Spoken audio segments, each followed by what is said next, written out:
Okay, good evening, everyone. Thank you so much for being here today. I think we've had a great whole day session. I hope people enjoyed the different tracks. Okay. So yeah, good evening. This is the evening portion, the networking side. We're going to have some amazing lightning talks in a minute. My name is David Brown, and I work with the London lab automation community. And here with me is Dr. Sue Jowood. And the two of us kind of voluntarily do this. Jacob started the London lab automation community in London in 2024, towards the end, and around December. We thought this was such an important, needed community to exist. And so I've been helping to run it since 2025 through 2025. We're really excited to see it now kind of spinning out into different environments. I'm just going to ask my colleague Sue, so tell us a little bit about the aim. What are we trying to do with this community, if I pass you the mic? Cool. Hi, everyone. I'm Sue. I joined to help Jacob and David last year, 2025, quite recent. I've been enjoying it so much so far. I think the aim is to bring in people together where they can be very comfortable to share ideas, learn new technologies, be informed about the cutting-edge technologies in automation especially. And because it's voluntary, no one needs to pay anything, so it makes it more attractive and more honest. So it's a nice gathering that we try to do 3 times, 4 times a year. And we have our sponsors most of the time. Yeah. Thank you so much, Sue. Yeah, the goal, we want to keep it free. We want suggestions from you. We want volunteers from you. We also have, who's not here today, Narul, and she's an amazing journalist and interviews people from our sponsorship panel and is looking for automation engineers with experience to share, so we can set up interviews if you can't share a space or invite us to come and see your technology, we can still talk about it, right? So we're trying to support this community any way that we can. I think you'll probably hear more from us in a minute, but I'd like to introduce our first lightning talk. Harrison Steele, you're going to give us an amazing presentation, and I'm going to get out of your way. Thank you, everyone. Please give us a round of applause. Thank you very much, and thank you, everybody, for coming out today for this really interesting meeting. So I have about 8 minutes. I'm going to start with 2 different framings, thinking about automation, motivating kind of what we do in our academic work, and secondly, what you guys might be interested in doing if you want to pursue this kind of area. So the first framing is actually discussed in a recent book, which I'm partway through reading. It came out a couple months ago. Although it's not a new idea, it's been around for a long time. 2 quotes here, one from Freeman Dyson, that new directions in science are launched by new tools more often than new concepts. This book tries to argue that, basically saying that most Nobel Prizes were preceded quite recently beforehand by a new instrument. Another possible Galileo quote, measure what is measurable and make measurable what is not so, is kind of a call to action for maybe half of us as scientists to do the measurements and half of us to think about how is the next person or ourselves going to do a new measurement, because it could lead to new science. Secondly, once we've accepted that other people or ourselves are building instruments and automation tools, from at least my thinking, I think it's important to think, why are other people automating? And this is not about to be a big anti-pharma rant, but if we think about what all of our colleagues in companies like Thermo Fisher, Eppendorf, Applikon are doing, is they have to build products with lots of customers. Nobody can afford to build, you could invest $100 million in a new bioreactor if you're going to sell 10 of them for $1,000 each. And that's just economics, but it also leaves niches for people to fill, particularly when it comes to thinking about the technologies and science of tomorrow, where maybe there's not yet a big market for instruments, but maybe in 20 years there will be. And so therefore, if we think about where is there new science and new possibility coming, where might there be opportunities for us to build new technologies before all the big players get there, or even if they don't eventually get there. And so this kind of frames a philosophy of our research which combines engineering biology, so genetic engineering, in our case mostly in bacteria, with building hardware around this. So robotics, lots of software, math and AI, kind of cell and protein engineering, doing what we could imagine as full stack biotechnology. So building all aspects of this. And from the perspective of an academic lab, in our case, this is really exciting because it allows us to do new science beyond what I could possibly do if I would buy an off-the-shelf machine. It allows us to build what people currently describe as AI-native experimental workflows. Maybe you've seen a few essays on this from various London VCs encouraging everybody to think about what would AI-native lab work look like. And a benefit from us as an academic group is there's basically no competition, because almost nobody wants to get into the battle of doing bioengineering alongside electrical engineering. And so for the majority of this talk, I wanted to give you a few examples of things we previously worked on and things we're doing in the future, which maybe you guys would like to collaborate on.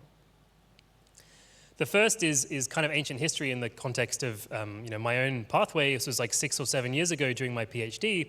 Got bored of pipetting stuff in the middle of the night and taking samples, and so eventually made a very cheap bioreactor. It costs about £800 to buy this. It's less than about 5% of the price of what you'd pay for a top-of-the-line device which is suitable for a large pharma company.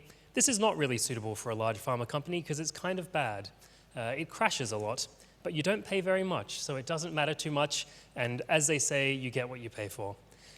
Nevertheless, lots of people have paid. It's a not-for-profit, so we don't make money. They're sold at the cost of making them. But over 100 academic labs, about 60 startup companies. Startup users have gone on to raise several $1 billion in VC equity. It's also been exhibited in the Smithsonian because the Open Insulin Foundation used it to make the first open-source biomanufactured, automated biomanufacturing of insulin.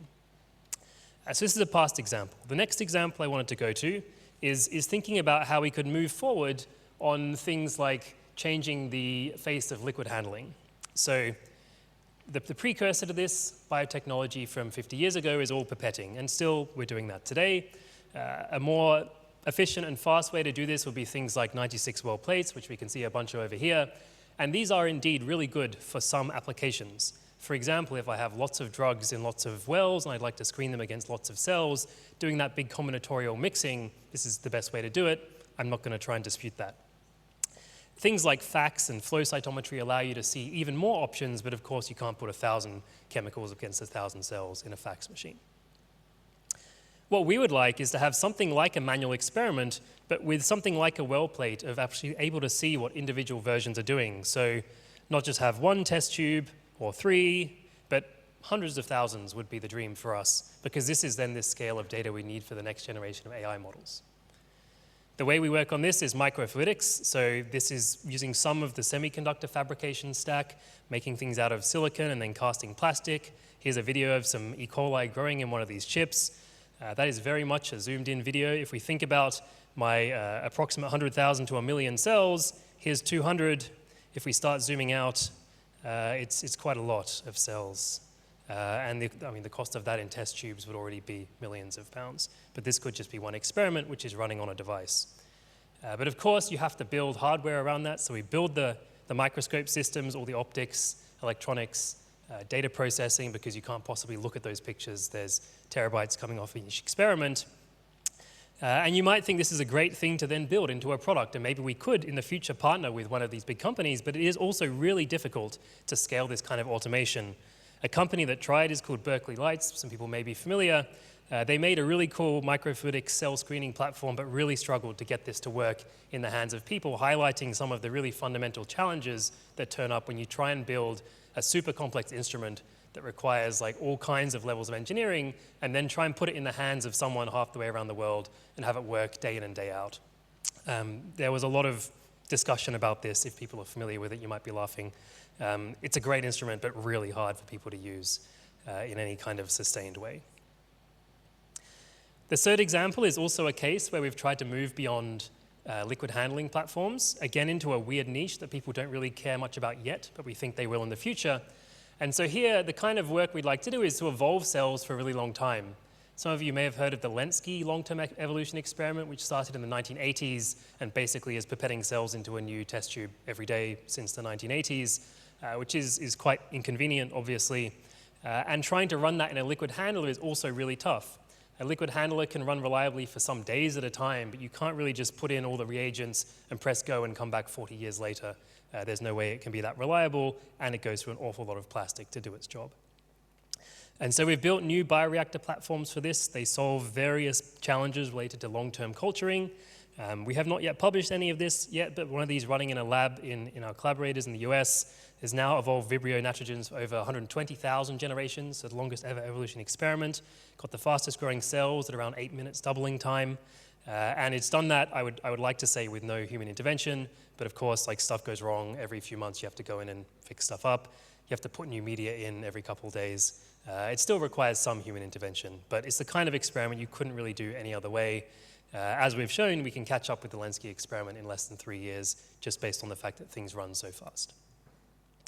My fourth and final example is one which is a question mark. I'm not actually sure what we're going to do here yet. We're working on various projects, but as a kind of view to the future, like I said, new science is turning up and it demands new instruments. Something we've worked on a lot is different quantum mechanical effects in biology.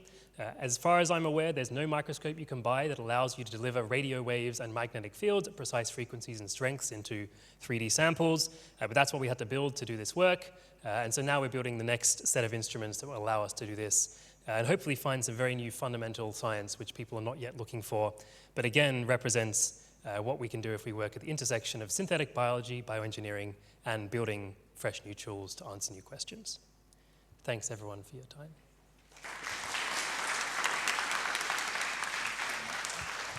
Oh, probably you hang on to that one.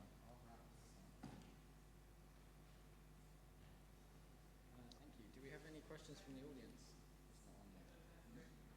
Yeah. Do you have any questions for Harrison? Bring you a mic. Yes. This one's working now? Great. Thank you. Yeah, thank you. It is really interesting. I would like to ask more about the open source hardware, because it's like 3D printing bioreactors, and I'm sort of wondering a bit about, like, for example, if people are printing with different materials or different ways of printing from different 3D printers, would they be able to, for example, like, get the same consistency across? Sort of wondering about that, about how it impacts scale as well. I think there's two things I'll get to on your question. The first is we made it open source because we realized it would never make a lot of money because it's cheap. You might sell a few hundred a year, maybe you turn over a few €100,000 a year, which is in practice what it does, but that's not enough to make a VC-backed startup. And so we did it open source and it worked well. The second thing is it's open source. You can download all the plans and stuff from the internet. To my knowledge, only 2 people have ever actually tried to make it. Everybody else has said, I could spend 6 months trying to make this, or I could just pay somebody to make it for me approximately at the cost of the ingredients. And this is a challenge for anyone building hardware. In practice, it is hard to make something that some other person designed. And if someone can pay just like 50% more, they'll certainly do it. And so I think, at least in my opinion, the open source hardware movement, a real challenge is getting hardware, convincing somebody to manufacture batches and sell it, whether that's Kickstarter or, in our case, working with a German not-for-profit called LabMaker, because that's really the way to get it into people's hands, because like almost nobody is going to actually undertake hand soldering dozens of PCBs and buying hundreds of components. So you really have to think about, like, my invention, is it going to then be able to actually get into people's hands, which is why we went this partnership method with a company that basically sells it at cost. Thank you, yeah. I think your Berkeley Lights example is sort of instructive. Do you sort of have a position broadly on when automation and lab instruments should be made sort of following the open source like Kai Bio model, and when they should be, you know, something you pay Thermo Fisher or Beckman a lot of money for? It's a very good question. I mean, we could in our lab make our incubators or something, but I don't. I pay somebody because there's often, I think you just have to sit down and do economics. Like, I could spend several weeks making an incubator. I'd then probably battle with our safety office for like several months about plugging it into mains. There's all these kind of questions where you just have to think about what will it really take. And at least in my experience, for the ones that I have worked on, it's been because there was like a thing you couldn't get some other way. And so I think it's maybe a mistake to go and just be like, I'm going to make an incubator, because you'll probably find out you can't really do it much cheaper than like the ones you buy for 800 pounds, which are mass produced in China in huge quantities. So yeah, again, it's like I think it's a great field. Be cautious. Don't just run into randomly building stuff if you can just pay money to fix your problems. Thank you so much. You kept the time so well. I think we have time for one more question. If there is one. Okay, if not, then thank you very much. We're going to